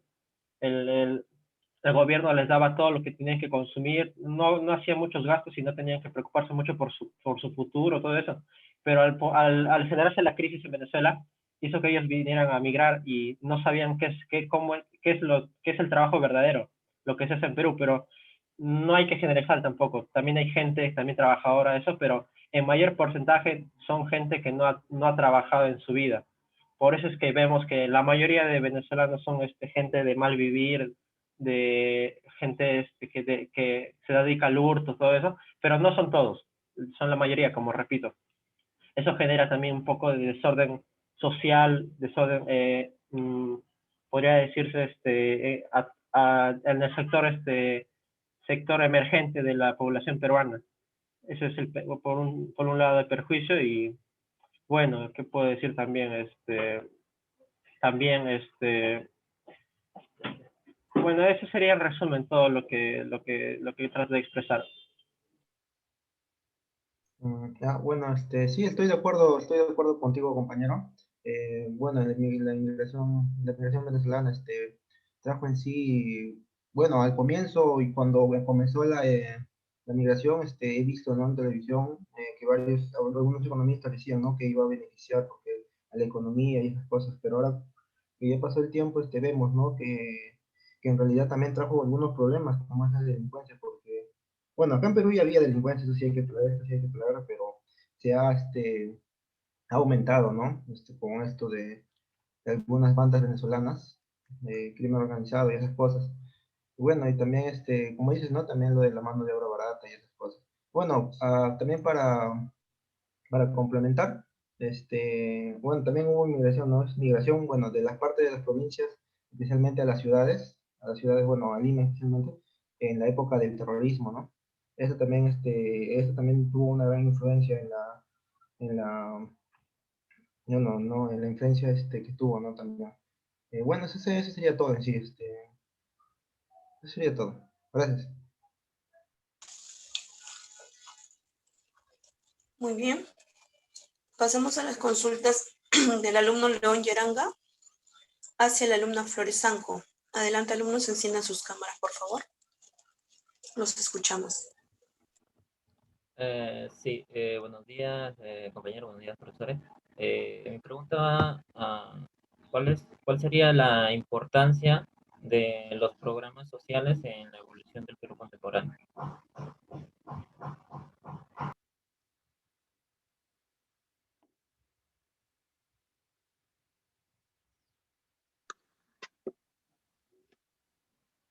Bien, los problemas sociales principalmente van dirigidos hacia los sectores que menos recursos tienen, ¿no? Y un gran problema para el desarrollo de todos los países en realidad es luchar contra la pobreza. Uno de los nuestros también, y en el que hemos tenido éxito últimamente, ha sido la anemia, ¿no? Como ya habían hablado. Entonces, los problemas los programas sociales principalmente se enfocan en lucha contra la pobreza, en ayudar a que la gente, en ayudarlos a ayudarse a sí mismos, ¿no? A darles oportunidades de trabajo, a darles oportunidades de conocimiento, a capacitarlos para que puedan trabajar mejor, para que sus productos puedan ser mejores también, a que no solo vivan, por ejemplo, los agricultores, a que no solo vivan de que cosecha, siembra, ¿no? Sino algo más, o sea, aportarle algo más a su negocio para que ellos puedan desarrollarse mejor, ¿no? Para que puedan progresar. Sí, correcto. Concuerdo con mi compañera que la importancia de tener los programas sociales es combatir, ¿no? Combatir la pobreza, ¿no? Eh, porque estos programas sociales llegan a la población, ¿no? Que de repente es más vulnerable y que más lo necesita, ¿no? Y favorece a que tengan mejores oportunidades, ¿no? Tal como algunos un programas sociales como es Pensión 65, ¿no? Que brinda protección y apoyo a personas adultos mayores, ¿no? También lo que es el Seguro Integral de Salud, ¿no? El SIS, eh, del Ministerio de Salud, que tiene como finalidad, ¿no? Proteger la salud de los peruanos que no cuentan con un seguro de salud. Eso más que todo, ¿no? Ayudar, ¿no? a quien lo necesita para poder darle mejores oportunidades, ¿no? Y una mejor calidad de vida. Eso sería.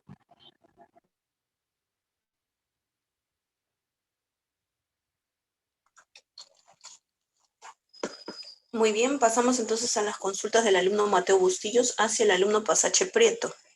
Adelante, alumnos, enciendan sus cámaras. Ingeniera, disculpe, el alumno Pasache no puede encender su cámara porque tengo problemas con el internet. Justo estoy de otro celular.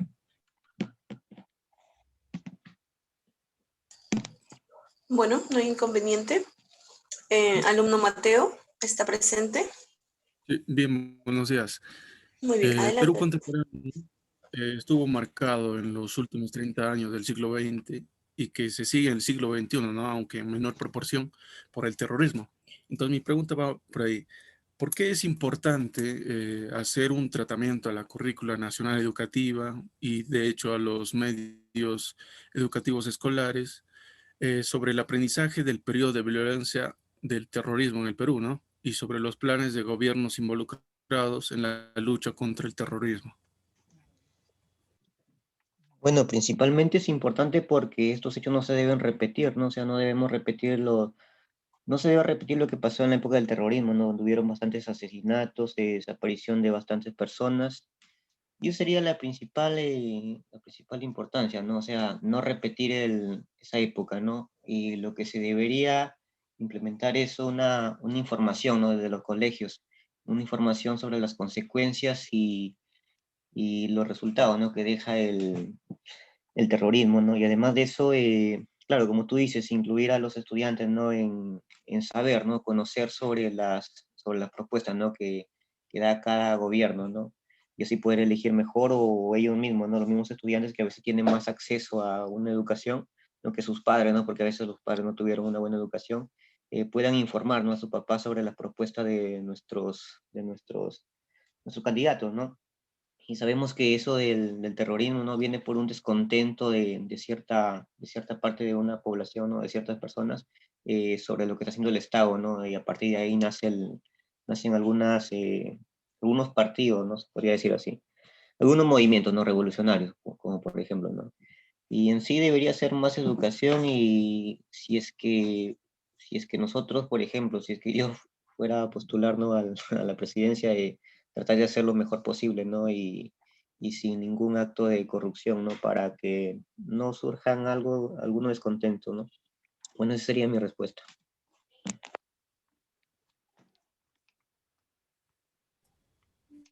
Claro, cierto lo que dices. Sin embargo, yo personalmente le comento es que llegué a conocer sobre el terrorismo en el colegio, en el cuarto año secundaria todavía. Sin embargo, tenía ya los conocimientos de la época del terrorismo por parte de mis padres. Eso a muy temprana edad, ¿no? Y Pues en la currícula, ese es seguramente un error de la currícula nacional educativa, en la que el Congreso discutió en el 2017 y que para el 2021 se va a implementar a partir del sexto grado de primaria. Se puede conocer la importancia, ¿no?, de conocer la violencia del terrorismo en el Perú. Por ahí va mi pregunta, ya que es importante, como bien lo decías, conocer nuestra historia, ¿no? Para Claro. no volver a repetirla. Muchos casos que no se- es importante dar a conocer a los escolares a muy temprana edad. Se habla de terror a muy temprana edad, pero no se habla de terrorismo, que eso es algo muy sorprendente, ¿no? Ya que vivimos en una sociedad en la que la educación es la que marca la diferencia para que los gobiernos o para que el Estado en su conjunto puedan sobresalir, ¿no?, a un desarrollo pleno. Eh, por ahí va mi pregunta y la respuesta que he dado, ¿no? Eso sería todo. Gracias. Alumno Mateo, buenos días. Alumno Mateo, creo que Buenos días, doctor. el vocero del equipo F, el señor Pasache, creo que con él está haciendo ahora el debate, Doctor. mencionó en su intervención como vocero que la titulación era digamos, una de las cuestiones que los gobiernos impulsaban, la titulación de las tierras, ¿ya? Entonces, esta titulación de las tierras, ¿de qué manera se realizó? Por ejemplo, se titularon las tierras de las comunidades campesinas amazónicas, o la titulación se limitó a las zonas urbanas, y de qué manera beneficia al pueblo peruano esta titulación de las tierras. Lógicamente debería ser positiva, pero en la forma en que lo han hecho, ¿qué opina usted?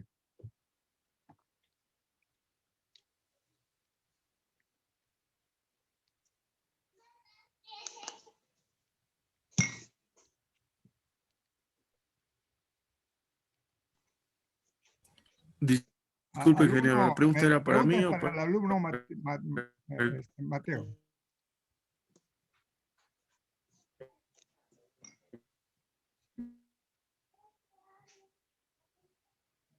Adelante, Nelson. Su opinión.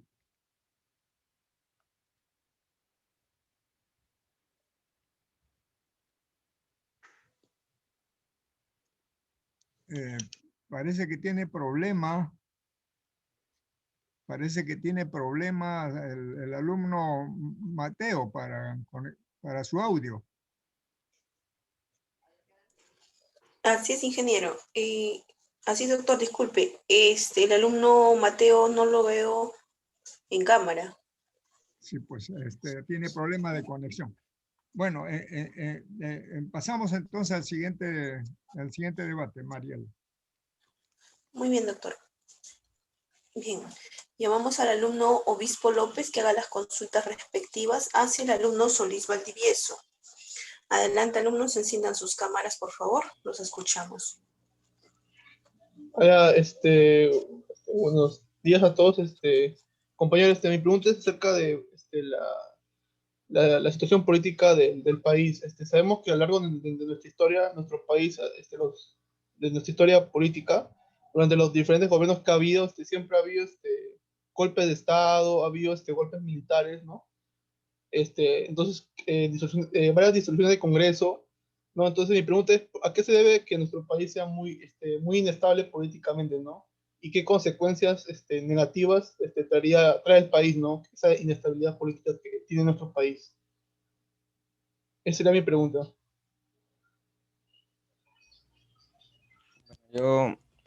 Buenos días con todos. Yo pienso que la principal causa de la inestabilidad política son los intereses subalternos, intereses propios de los mismos partidos políticos que tienen el fin más que nada de enriquecerse, ¿no? Eso es lo que yo pienso, o al menos esa es mi idea de los partidos políticos actuales, o bueno, de la gran mayoría de partidos. Y vemos de que en las mismas campañas, por ejemplo, yo he visto, por ejemplo, de que van a los sectores rurales, a los sectores urbanos, asentamientos humanos, por ejemplo, y solo utilizan como que convencen a la población de que van a realizar diversas mejoras para la calidad de vida y todas estas cosas, pero a las finales como que se olvidan y los intereses priman por encima de los objetivos previos que tenían, ¿no? Eso sería lo que yo pienso. Sí, con respecto a tu respuesta, creo que sí, concuerdo mucho que la inestabilidad constante política de nuestro país se debe mucho a que los grupos políticos, las instituciones políticas más velan por sus propios intereses que los intereses de la población, ¿no? Generalmente son corrompidas, ¿no? Por los grupos de élite, los grupos de poder, que siempre buscan sus beneficios propios y por ello se corrompen, ¿no? En nuestro sistema político, ¿no? Y generalmente siempre se busca el interés de esos grupos de poder y no de la población, ¿no? Lo cual está mal, ya que ellos, las autoridades políticas entran para poder solventar las necesidades de la población, ¿no? Las necesidades básicas como salud, educación, ¿no? Trabajo, ¿no? Entonces, todo ello, siempre en sus campañas políticas dicen que lo van a realizar, que van a hacer planes de trabajo, pero al final nunca lo hacen o lo hacen a medias, ¿no? Entonces, creo que ese es el problema de las instituciones políticas, ¿no? Que son, solo velan por sus propios intereses y no de la población misma, ¿no? El cual debería ser su función principal, ¿no? Velar por la población. Eso sería todo mi opinión. Gracias. Muy bien, acabamos con el debate. Pasamos entonces al debate del equipo H. Empezando, para eso vamos a llamar al equipo G. Empezamos por el alumno Arcana Cutipa, que haga las consultas hacia el alumno Caballo Hernández. Adelante, alumnos, los escuchamos.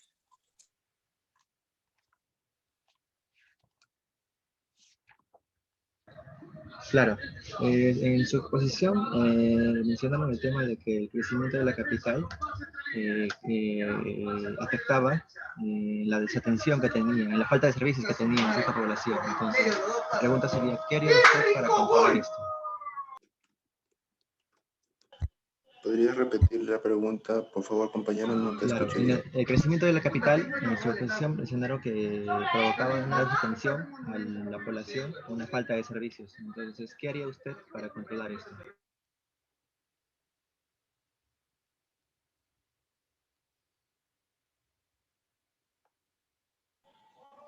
¿Se me escucha? Sí, sí, alumno Caballo, un poco bajo. Adelante, encienda su cámara, por favor.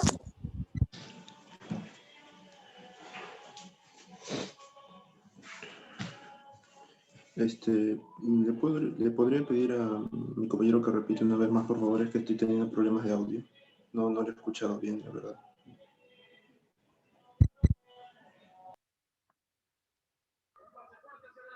El crecimiento de la capital en su exposición mencionaron que generaba la desatención de cierta población por la falta de servicios.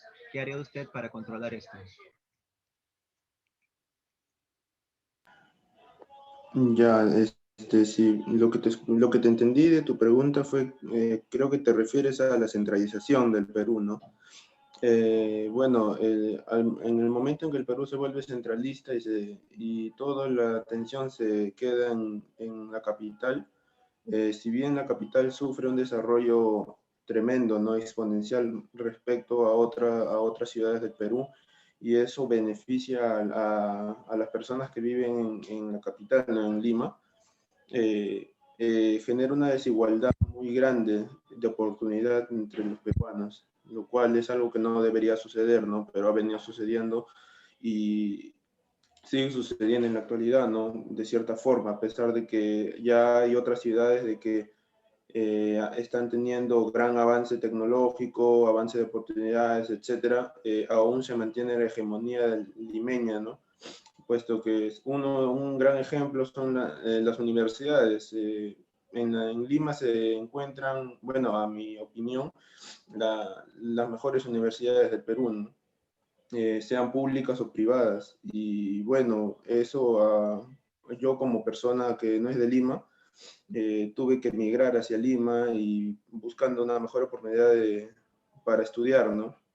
Y bueno, eso yo creo que no debería ser así. Yo creo que una persona debería poder quedar en su lugar de natal y poder tener la misma oportunidad de estudio que una persona que nazca en Lima, ¿no? Y una manera de solucionarlo sería promover la inversión en otras ciudades, ¿no? Crear escuelas, crear casas de estudio con el nivel necesario, puesto que si bien se ha creado casas de estudio en otras ciudades del país, muchas veces no tienen la calidad que se espera, ¿no? O que se merece una persona al momento de cursar sus estudios superiores. Una prueba de ello es, luego del estudio que hizo la SUNEDU, hubieron muchas universidades públicas que no cumplían los requisitos mínimos, ¿no? Un ejemplo de ello es la universidad de mi ciudad, que es Ica. La Universidad de San Luis Gonzaga ha sido observada y incluso se le notificó de que si no mejoraba su atención, no mejoraba sus características y sus deficiencias, iba a ser cerrada definitivamente. Eso es una gran prueba de que las cosas no se están haciendo bien, ¿no? Y bueno, esa es mi respuesta, que centralizar el capital que tiene el país, todos los recursos, distribuirlos de mejor manera, ¿no? Entre los gobiernos regionales, etcétera, para que así se pueda realizar las obras de manera equitativa, ¿no? A lo largo de todas las regiones del país. Bueno, esa sería mi respuesta. Bueno, estoy en parte de acuerdo contigo porque lo que tú mencionas es una solución más que todo a largo plazo, ¿no? Porque yo mencionaba que actualmente ya hay zonas que ya están desatendidas y no es que y ya están relativamente establecidas en Lima, ¿no? En la capital. Entonces, bueno, lo que yo propondría sería más que todo una adecuada planificación más que todo, ¿no? Porque sabemos que hay algunas personas que al no encontrar un adecuado lugar donde establecerse, porque vemos que habitan en los cerros, entonces sería una adecuada planificación, ¿no? Que los gobiernos se dediquen a encontrar lugares donde puedan ser ubicados para salvaguardar también sus vidas, ¿no? Porque es un riesgo que puedan estar ahí y también vivir en esas condiciones. Bueno, ese sería mi aporte. Gracias. Muy bien. Pasamos entonces a las consultas del alumno Juanilo Rivera hacia la alumna Garfias Escriba. Enciendan sus cámaras, por favor, los escuchamos.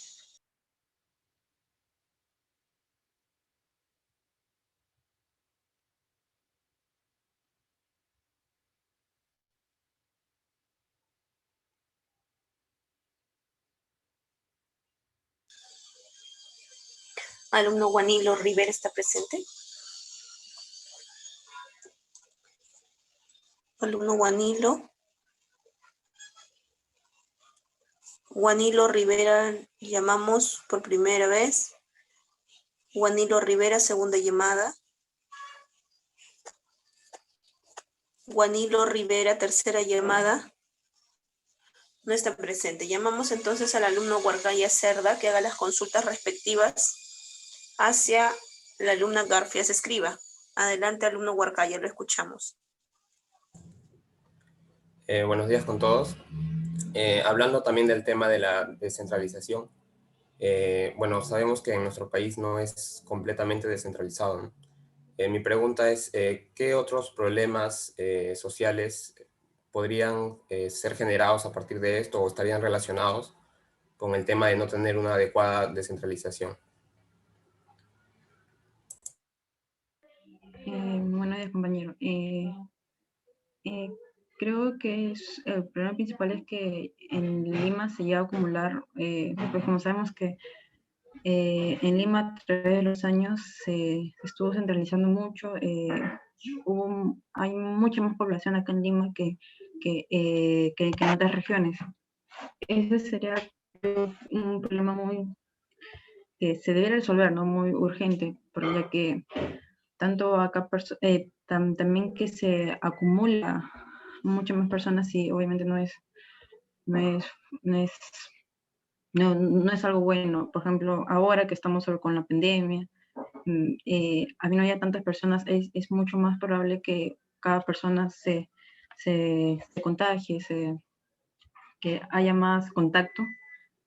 Y pues es un gran problema, ya que el coronavirus, bien sabemos que es una enfermedad mortal, que hoy en día creo que todavía no hay, que todavía no hay la cura.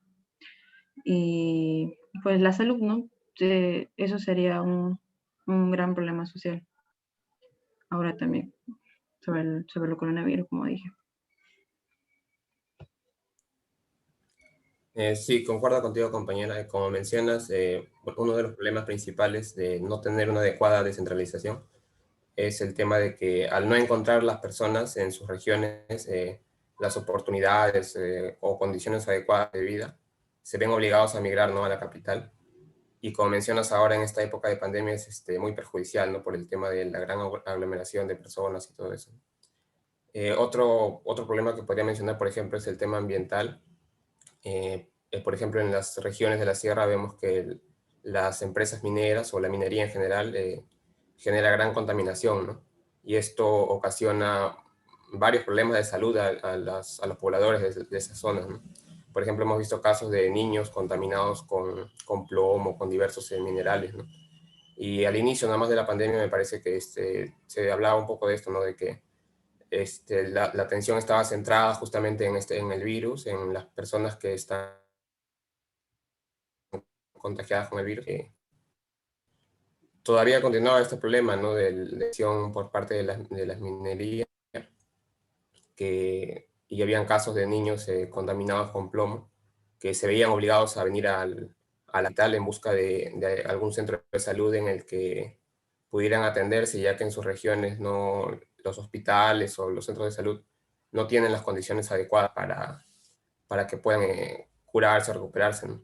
Y justamente todo esto se deriva del problema de no tener una adecuada descentralización, de que la mayor parte de concentración o importancia, por así decirlo, está centrado en la capital, ¿no? Eso es lo que podría aportar. Mariela, se nos acabó el tiempo. Mariela, Víctor, se acabó el tiempo. Alumnos, muchas gracias. Sí, doctor, así es, con la hasta el día viernes. Así es, doctor. Los siguientes debates de Gómez, Najarro, Palomino, Morocco y Rojas será para la siguiente clase, alumnos. Por el día de hoy hemos culminado con la sesión. Sí, eso sería todo. Muchas gracias por su participación. Gracias, doctor. Gracias, Víctor. Eso sería todo de mi parte.